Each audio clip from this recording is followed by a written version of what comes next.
Welcome to Jesus God Palace in the name of Jesus. நல்ல தேவனே உமக்கு ஸ்தோத்திரம்.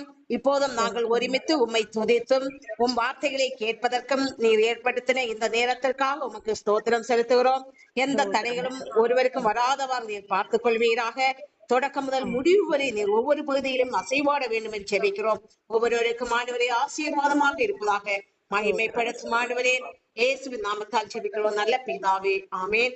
நாம் இப்போது யாவரும் ஆண்டவருடைய நாமத்தை துதித்து மகிழ்வோமாக, அவருடைய நாமத்தை உயர்த்துவோமாக. நாம் அவருடைய நாமத்தை உயர்த்த உயர்த்த தேவன் நம்மை உயர்த்துகிறவராக இருக்கிறார். நம்மே ஸ்தோத்திரம். ஹல்லேலூயா, ஹல்லேலூயா. மே ஸ்தோத்திரிக்கிறோம். சர்வ சிருஷ்டிக்கும் எஜமானனே நீர் நல்லவர், நல்லவர். ஹல்லேலூயா, ஹல்லேலூயா. அக்கினிமயமாகிய தேவாதி தேவனே நீர் பரிசுத்தர், பரலோக தேவாதி தேவனவர். சர்வ சிருஷ்டிக்கும் எஜமானன் நம்முடைய தேவன், சர்வ சிருஷ்டிக்கும் எஜமானன், நம்மை படைத்த தேவன், உண்மையுள்ள தேவன், வாக்கு மாறாத தேவன், கைவிடாத நல்ல நேசரவர். ஹல்லேலூயா, ஹல்லேலூயா. எங்களை கைவிடாத நல்ல நேசரே மே ஸ்தோத்திரிக்கிறோம். ஹல்லேலூயா. அபிஷேகத்தால் நம்மை நிரப்புகிற தேவாதி தேவன், சமாதானத்தை தருகிற சர்வ வல்லவர். ஹல்லேலூயா, ஹல்லேலூயா, ஹல்லேலூயா. ஸ்தோத்திரம், ஸ்தோத்திரம். சமாதான பிரபுவே, வியாதிகளிலிருந்து நம்மை விடுவிக்கிற தேவன்.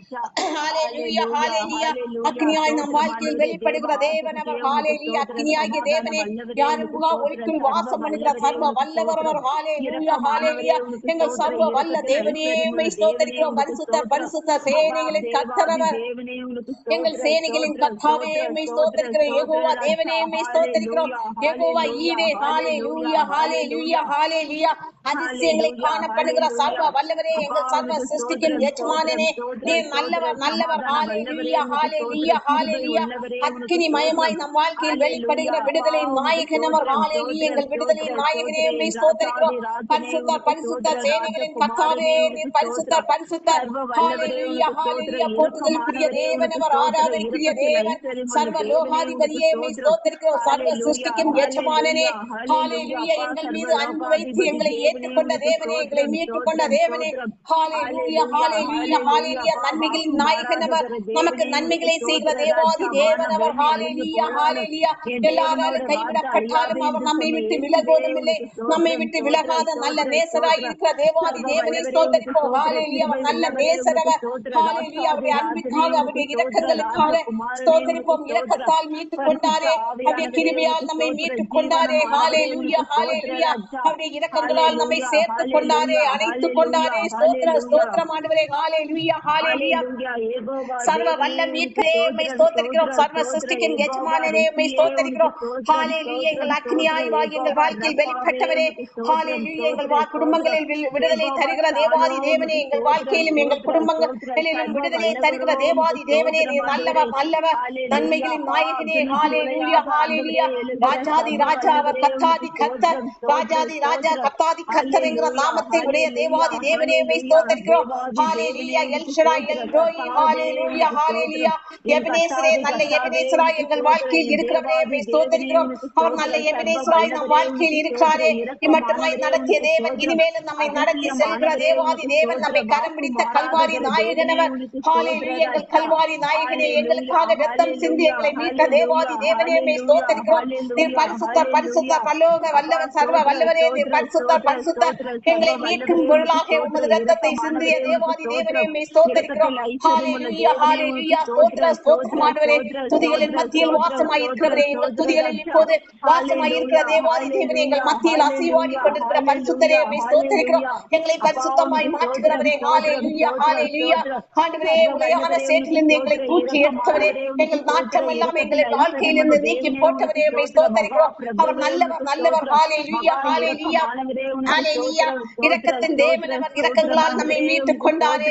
ஹல்லேலூயா. அவரை அறிகிற அறிவை, அவரை காணும் கண்களை நமக்கு திறந்து தந்த தேவாதி தேவனை ஸ்தோத்திரிப்போம். நம் மீது எவ்வளவு அன்பு வைத்த கிருபை நிறைந்த தேவனாகிய இருப்பதால் நம்மை அவர் மீட்டுக் கொண்டாரே. அவரை அறிகிற அறிவில் அவர் நம்மை நம் கண்களை திறந்தாரே. ஸ்தோத்திரிப்போம், ஸ்தோத்திரிப்போம். ஹல்லேலூயா, ஹல்லேலூயா. ஆண்டவரே, எங்கள் துதிகளின் மத்தியில் வாசமாய் இருக்கிறவரே, எங்கள் துதிக்கு பாத்திரரே, சர்வ வல்ல தேவனே உம்மை ஸ்தோத்திரிக்கிறோம். ஹல்லேலூயா, ஹல்லேலூயா. அபிஷேகநாதனே. ஹல்லேலூயா, ஹல்லேலூயா. அக்னியாய் எங்கள் வாழ்க்கையில் வெளிப்பட்டுக் கொண்டிருக்கிற தேவாதி தேவனே, எல்லாராலும் கைவிடப்பட்ட போது எங்களை மீட்டுக் கொண்டவரே, எங்களை சேர்த்து அணைத்துக் கொண்ட அன்பின் நேசரே உம்மை ஸ்தோத்திரிக்கிறோம். ஹல்லேலூயா, ஹல்லேலூயா. இப்போதும் நாம் ஒரு பாடல் பாடலாம். ஜீவநதியே ஜீவநதியே என்னில் வாசம் செய்ய வாரும், என் உள்ளான உள்ளம் பூரணமாக வாரும். இந்த பாடலை நாம் பாடலாம். ஜீவநதியே ஜீவநதியே என்னில் வாசம் செய்ய வாரும், ஜீவநதியே ஜீவநதியே என்னில் வாசம் செய்ய வாரும், என் உள்ளான உள்ளம் பூரணமாக வாரும், என் உள்ளான உள்ளம் பூரணமாக வாரும், என் தேவனே என் இயேசுவே ஆயத்தமாக்கு, என்னை ஆயத்தமாக்க, என் தேவனே என் இயேசுவே ஆயத்தமாக்க, என்னை ஆயத்தமாக்க, கரையான என் வாழ்வை புதுமையாக்க, மாசு இல்லாமை நான் பார்க்கணும், கரையான என் வாழ்வை புதுமையாக்க, மாசு இல்லாமை நான் பார்க்கணும், மறுரூப பயணத்தில் பங்கு வல்லன, ஓம் ராஜ்யத்தில் ஓரிடம் பெற்றுக் கொள்ளணும், மறுரூப பயணத்தில் பங்கு கொள்ளன, ஓம் ராஜ்யத்தில் ஓரிடம் பெற்றுக் கொள்ளணும், என் தேவனே என் இயேசுவே ஆயத்தமாக்க, என்னை ஆயத்தமாக்க, என் வாழ்வு பெருமையாகுமோ, உம்மில் நான் வாழ வேண்டும், என் வாழ்வு பெருமையாகுமோ, உம்மில் நான் வாழ வேண்டும், உம் அன்பால் நிரப்பு, கிருபையால் ஆட்கொள்ள, உம் அன்பால் நிரப்பு, கிருபையால் ஆட்கொள்ள, என் தேவனே என் இயேசுவே ஆயத்தமாக்க, என்னை ஆயத்தமாக்க, என் தேவனே என் இயேசுவே நித்திய ஜீவனை பெற, என்னை ஆயத்தமாக்க, ஆயத்தமாக்க, ஜீவநதியே ஜீவநதியே என்னில் வாசம் செய்ய வாரும், என் உள்ளான உள்ள பூரணமாக வாரும். இப்போது நாம வசனத்துக்கு நேராக கடந்து செல்லலாம். இந்த வேத வசன விளக்கம் அந்த விதத்துல நாம பார்க்கலாம். மத்தேயு 1ஆம் அதிகாரம் 1 முதல் 10 வசனங்களும், நேரம் இருந்தால் லேவியர் 1ஆம் அதிகாரம் 1 முதல் 10 வசனங்களையும் நாம் பார்க்கலாம். மத்தேயு 1ஆம் அதிகாரம். மத்தேயு எழுதின சுவிசேஷம். மத்தேயு யாரு? நமக்கு இதுல நிறைய விஷயங்கள் தெரியல. இதுல நம்ம பார்க்கும்போது முதலாவது அவர் மத்தேயு எழுதின சுவிசேஷம். மத்தேயு யாரு? மத்தேயு நம்முடைய இரட்சகராகிய இயேசு கிறிஸ்துவோடு 12 சீசர்கள் இருந்தார்கள். அந்த 12 சீசர்களில் ஒருவர் தான் மத்தேயு. ஆண்டவரோடு இருந்து அந்த 3.5 வருடங்கள் ஆண்டவர் இந்த பூலோகத்துல ஊழியம் பண்ணார் என்று நாம பார்க்கிறோம். அந்த 3.5 வருடங்களும் ஊழிய காலகட்டத்தில் அவரோடு இருந்து அவரோடு சஞ்சரித்தவர்கள் ஒருவர் தான் இவர். ஆகையினால் சஞ்சரிப்பது என்றால் நமக்கு தெரியும், அவர்களோடு இணைந்து தேவனோடு இணைந்து அவர்கள் நடந்தார்கள். ஆகையினால் அவருடைய குணாதிசயங்களை கண்டறிந்தவர்கள் தான் இவர்கள், அந்த சீசர்கள். அவர்களில் ஒருவர் தான் அந்த மத்தேயு. அவர் எழுதிய இதை நாம பார்க்கலாம். 1 முதல் 10 வசனங்களை நாம வாசிக்கலாம். முதலாவதாக, ஆபிரகாமின் குமாரனாகிய தாவீதின் குமாரனான இயேசு கிறிஸ்துவனுடைய வம்ச வரலாறு. ஆபிரகாம் ஈசாக்கை பெற்றான், ஈசாக்கு யாக்கோபை பெற்றான், யாக்கோபு யூதாவையும் அவன் சகோதரரையும் பெற்றான், யூதா பரேசையும் சாராவையும் தாமரிடத்தில் பெற்றான், பாரேஸ் எஸ்ரோமை பெற்றான். எஸ்ரோம் ஆராமை பெற்றான். ஆராம் அமினாதாவை பெற்றான். அமினதாப் நகசோனை பெற்றான். நகசோன் சல்மோனை பெற்றான். சல்மோன் போவாசை ராகாபினிடத்தில் பெற்றான். போவாஸ் ஓபேத்தை ரூத்தினிடத்தில் பெற்றான். ஓபேத் ஈசாயை பெற்றான். ஈசாய் தாவீது ராஜாவை பெற்றான். தாவீது ராஜா உரியாவின் மனைவியாய் இருந்தவளிடத்தில் சாலமோனை பெற்றான். சாலமோன் ரெகோபயாமை பெற்றான். ரெகோபயாம் அபியாவை பெற்றான். அபியா ஆசாவை பெற்றான். ஆசா யோசபாத்தை பெற்றான். யோசபாத் யோராமை பெற்றான். யோராம் உசியாவை பெற்றான். உசியா யோதாமை பெற்றான். யோதாம் ஆகாஸை பெற்றான். ஆகாஸ் எசக்கியாவை பெற்றான். எசக்கியா மனாசை பெற்றான். மனாசே ஆமோனை பெற்றான். ஆமோன் யோசியாவை பெற்றான். இதுல நம்ம பார்க்கும்போது எல்லாமே பார்க்கும்போது பெற்றான் பெற்றான் என்றுதான் இருக்கிறது.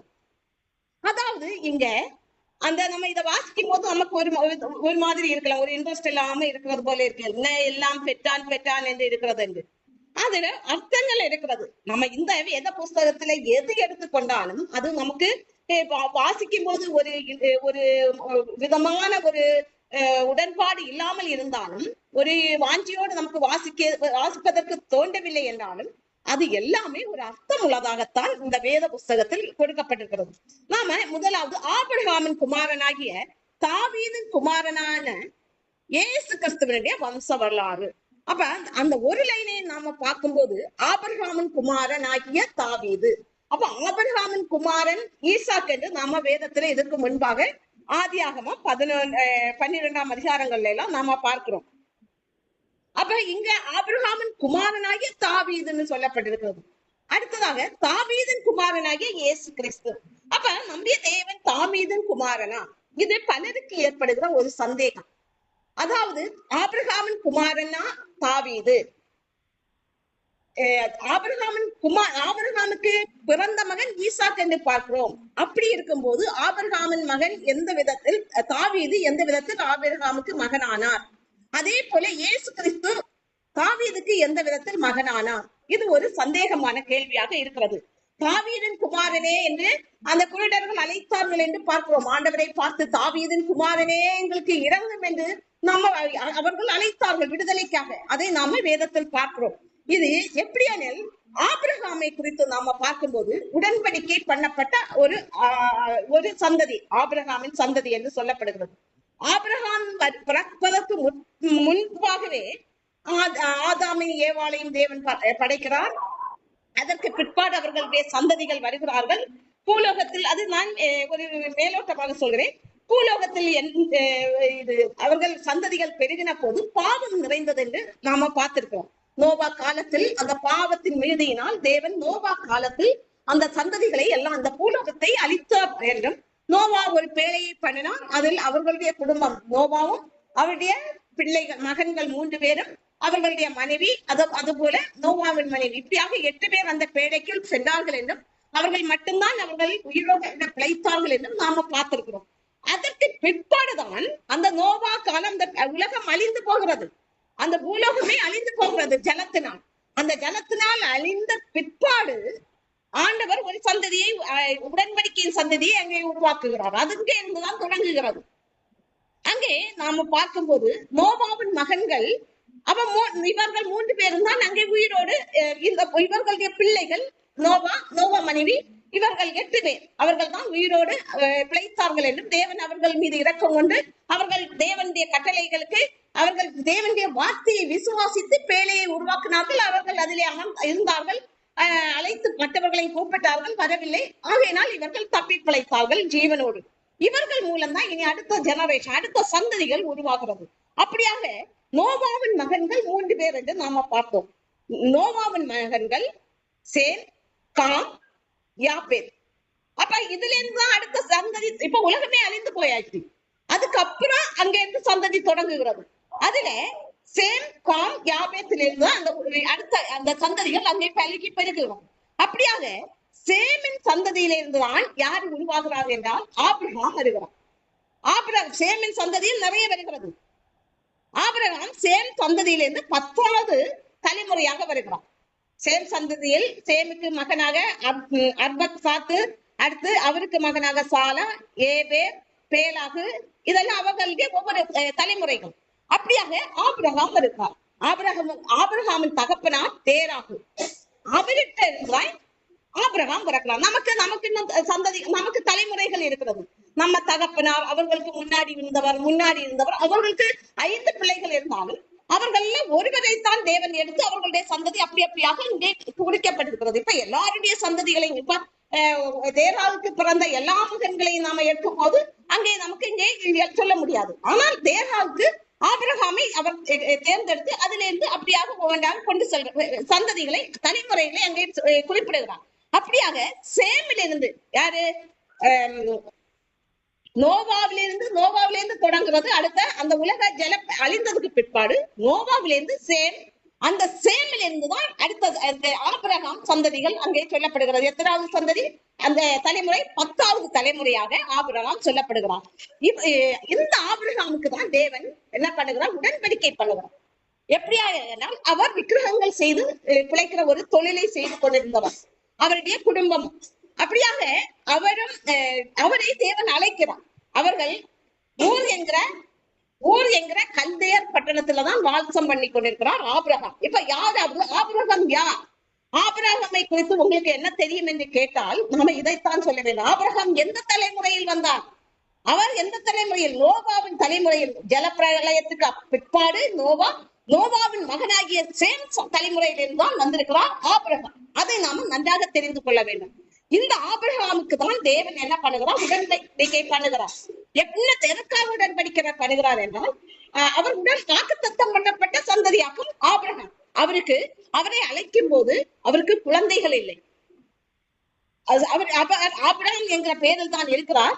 அவர் ஆபிரகாம் என்கிற பெயரை ஆபிரகாமா மாற்றுகிறார். அதே போல் சாரா என்கிற பெயரை தேவன் அவருடைய மனைவி சாராள் என்று மாற்றுகிறார். அவர்கள் 75வது வயதுல தான் ஆண்டவர் அவரை அழைக்கிறார்.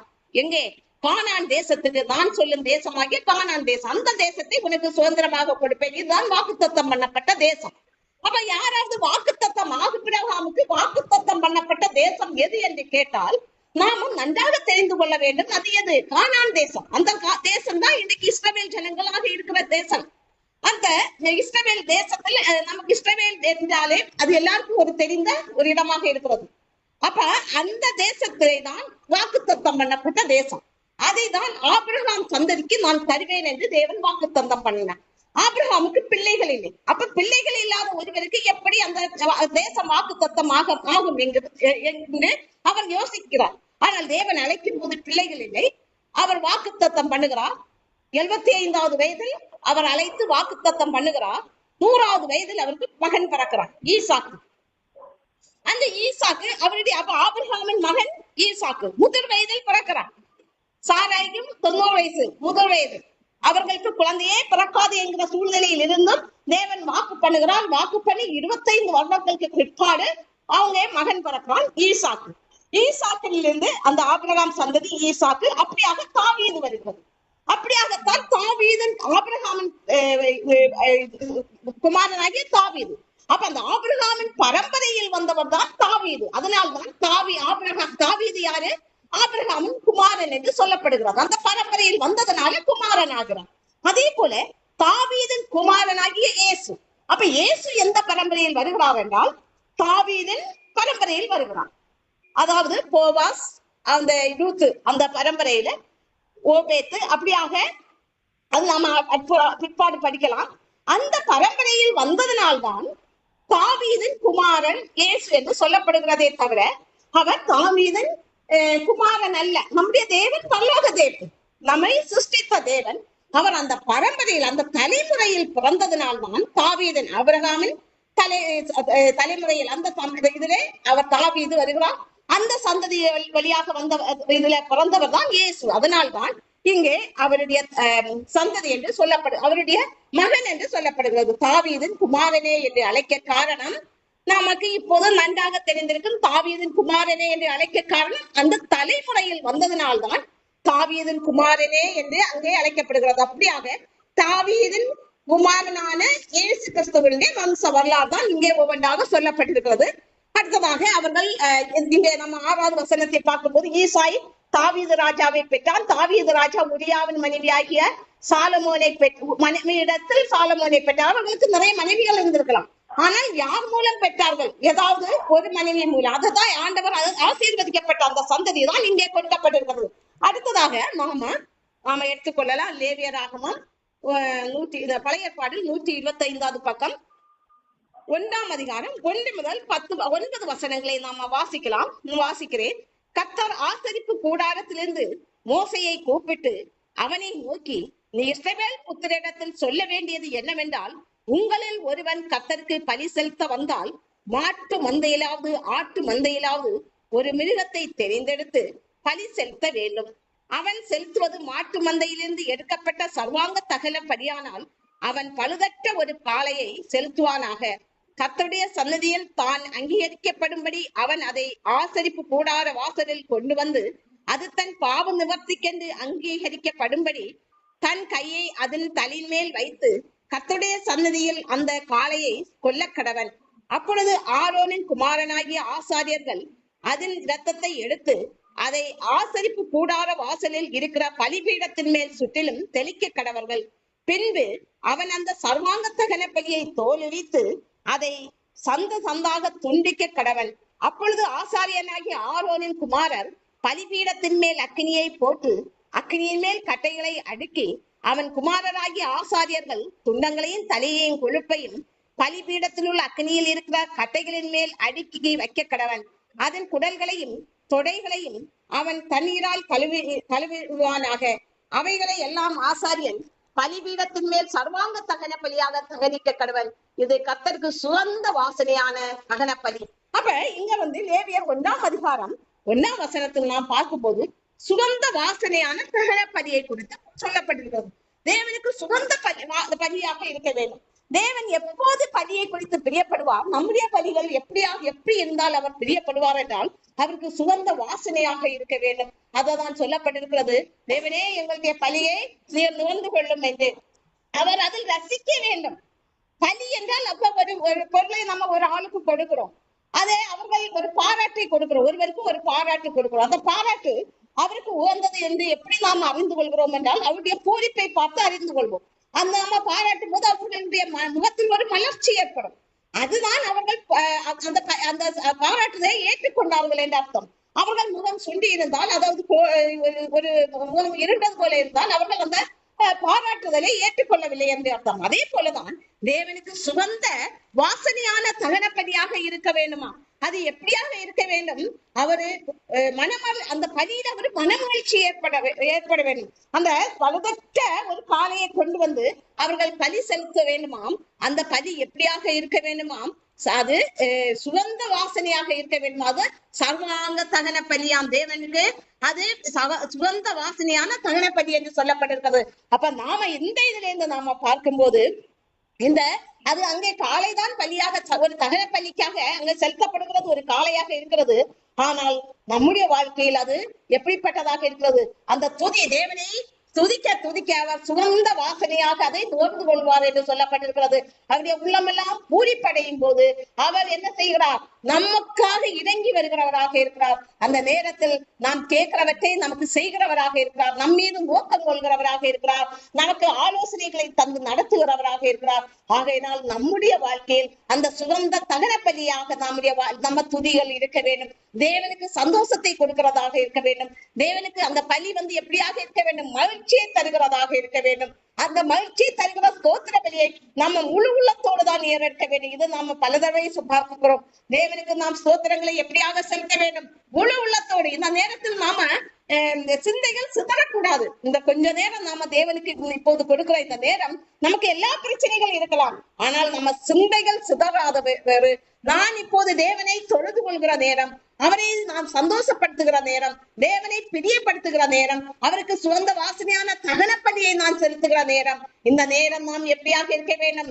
நான் முழு உள்ளத்தோடு அவருடைய சிந்தையில் நான் இருக்க வேண்டும் என்னுடைய எண்ணத்தில் தான் நாம் வர வேண்டும். அது காலையிலிருந்தே நம்ம தேவனோடு ஒப்புரவாகி கொள்ள வேண்டும். இன்றைக்கு நான் அந்த துதிக்கிற நேரம், ஆண்டவரே எனக்கு எந்த இடையூறும் வராது, முழு உள்ளத்தோடு உண்மை தேடும்படி நான் எனக்கு அந்த அதை ஆயத்தப்படுத்தி தர வேண்டும் என்று நாம ஜெபித்திருக்க வேண்டும். அவர் நம்மை ஆயத்தப்படுத்துகிற தேவன். நாம் வாஞ்சிக்கும் போதுதான் ஆயத்தப்படுத்துவார். நம்ம நமக்குள் ஒரு வாஞ்சனை இல்லை என்றால் அது அங்கே ஆயத்தம் இருக்காது. நமக்குள் வாஞ்சை இருக்கும் என்றால் நாம என்ன பண்ணுவோம்? தேவனோடு போய் பேசுவோம்.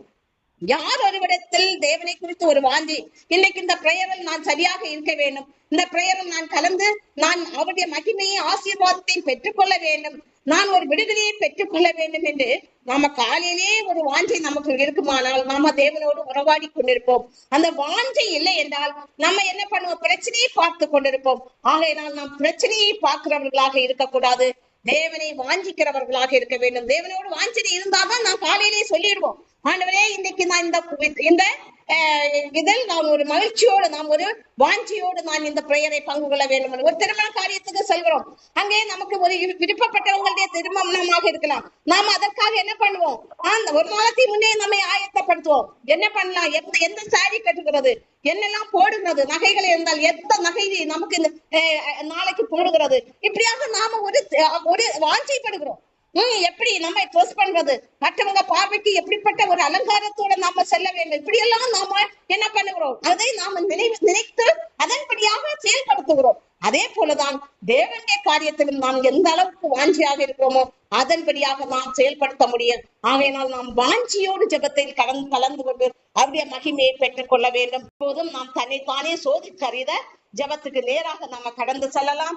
காலையிலிருந்து இந்நேரம் வரை நாம் எந்த அளவுக்கு தேவனுடைய காரியங்களில், தேவனுக்கு அடுத்த காரியங்களில் நாம் எந்த அளவுக்கு நாம் நேரத்தை ஒதுக்கிறோம், தேவனுக்கு அடுத்த காரியத்தில், தேவனுக்கு அடுத்த காரியம் அவருடைய ராஜ்யத்தை, அவருடைய ராஜ்யத்துக்குரிய காரியங்களை நாம் ஆராய்ந்து கொள்வது. அப்போதுதான் நமக்கு முதலாவது அவருடைய ராஜ்யத்தை நாம் தேட வேண்டும். அப்போதுதான் நம்முடைய வாழ்க்கை அது மகத்துவம் உள்ளதாக இருக்கும். அவருக்கு அடுத்த காரியத்தில் நான் எந்த அளவுக்கு நான் செயல்பட்டேன் என்று நம்மை ஆராய்ந்து பார்ப்போமாக. காலையிலிருந்து இந்நேரம் எவ்வளவு வேலை பழுவுகள் இருக்கலாம், எந்த நேரம் இருக்கலாம். கொஞ்ச நேரம் நமக்கு இடைவெளி கிடைத்தால் உடனடியாக நாம் தேவையில்லாத பேச்சுகள், மற்றவர்களோடு தேவையில்லாம இது உரையாடல்களை நிறுத்திவிட்டு போனை அந்த நேரங்களில் எடுக்காமல் கொஞ்ச நேரம் கிடைத்தது என்ன பண்ணுவாங்க? உடனே ஒரு போனை ஓபன் பண்ணி என்ன பண்றது, எது பண்றது, ஏதாவது ஒன்றை பார்த்து கொண்டு டைமை வேஸ்ட் பண்ணுவார்கள். அதே போல் நாம் இல்லாமல் தேவனுக்கு அடுத்த காரியத்தில் நாம் எந்த அளவுக்கு இருந்தோம் என்று நம்மை ஆராய்ந்து பார்ப்போமாக. அந்த அளவுக்கு இல்லை என்றால் நம்முடைய வாழ்க்கை மேன்மை அடையாது. ஆகையினால் நாம் மேன்மை அடைய வேண்டும். நாம் நம்முடைய தேவனை சார்ந்திருக்க வேண்டும். ஜீவனுள்ள தேசத்தில் நாம் நடக்க வேண்டும். அதற்காக நாம் தேவனுக்கு அடுத்த காரியத்தில் எந்த அளவுக்கு இருந்தோம் என்று நம்மை ஆராய்ந்து பார்ப்போமாக. அவருடைய ரத்தத்தால் நம்மை சுத்திகரிப்போம். காலையிலிருந்து இந்நேரம் வரை நம்முடைய சிந்தைகள், செயல்கள் நமக்கு சிதறி இருக்கலாம். அவருடைய ரத்தத்தால் நாம் இன்றைக்கு நம்மை சுத்திகரித்து நம்முடைய குடும்பத்தை சுத்திகரிக்கும்படி வேண்டிக் கொள்வோமாக. பரிசுத்தம் இல்லாமல் அவரை தரிசிக்க முடியாது. ஆகையினால் நம்மை பரிசுத்தப்படுத்துவோமாக. ஆமென். இப்போது தேவைகளுக்காக ஜெபிக்கலாம். இப்போதும் நம்முடைய தேவைகளுக்காக ஜெபம் பண்ணலாம். எல்லா தேவைகளையும் அவர்கிட்ட எடுத்து சொல்லுங்க. ஆண்டவரே, எங்களுடைய எல்லா தேவைகளையும் உமது பாதத்தில் இறக்கி வைக்கிறோம். எங்கள் பாரங்களை எல்லாம் உமது பாதத்தில் இறக்கி வைக்கிறோம் என்று அவருடைய பாதத்தில் இறக்கி வைங்க. ஆண்டவரே, இப்போதும் ஏற இருக்கிற ஒவ்வொரு விண்ணப்பங்களுக்கு நீர் பதிலை கட்டளையிட வேண்டுமே ஜெபிக்கிறோம். கடன் பிரச்சனையோடு ஜெபிக்கிறவர்களுக்காக ஜெபிக்கிறோம். கடன் பிரச்சனையிலிருந்து மீண்டும் வெளியே வர உதவி பண்ணுங்க ஆண்டவரே.